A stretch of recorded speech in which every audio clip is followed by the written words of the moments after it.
Magandang hapon mga ka-happy hour. Narito ang mga balita para sa MBC TV Network News Update, 3 PM edition.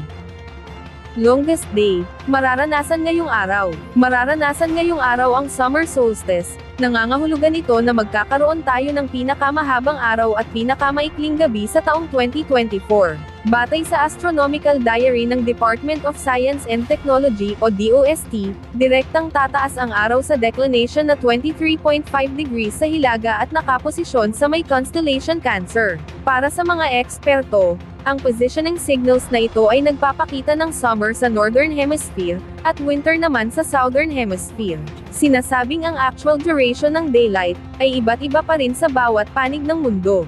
Agad namang nilinaw ng DOST na walang katotohanan na may mga malalaking weather phenomenon na dala ang summer solstice. Samantala, isang malungkot na balita. Canadian actor na si Donald Sutherland, pumanaw na. Pumanaw na ang Canadian actor na si Donald Sutherland ang gumanap na President Snow, sa pelikulang The Hunger Games. Inanunsyo ito ng kanyang anak na si Kiefer, kung saan sinabi rin nito na namatay ang kanyang ama dahil sa matagal ng karamdaman. Si Sutherland ay may higit 200 role sa iba't ibang pelikula sa kanyang film career. Mismong si Canadian Prime Minister Justin Trudeau ay nagsabing na starstruck siya nang una niyang makita ang batikang aktor, kasabay ng pakikiramay sa pamilya nito. Ipinanganak si Donald sa New Brunswick, Canada, kung saan nagsimula siya bilang radio news reporter, bago bumiyahe papuntang London taong 1957, upang mag-aaral sa London Academy of Music and Dramatic Art. Siya'y pumanaw sa edad na 88.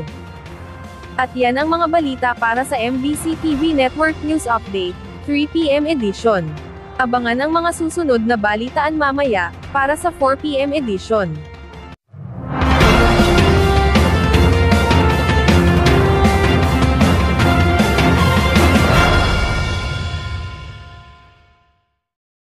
Mga ka-happy hour, kung gusto mong manood ang mga balita sa MBC TV Network News Update, mag-subscribe sa aming YouTube channel, i-like ang aming Facebook page, at i-follow sa aming TikTok account.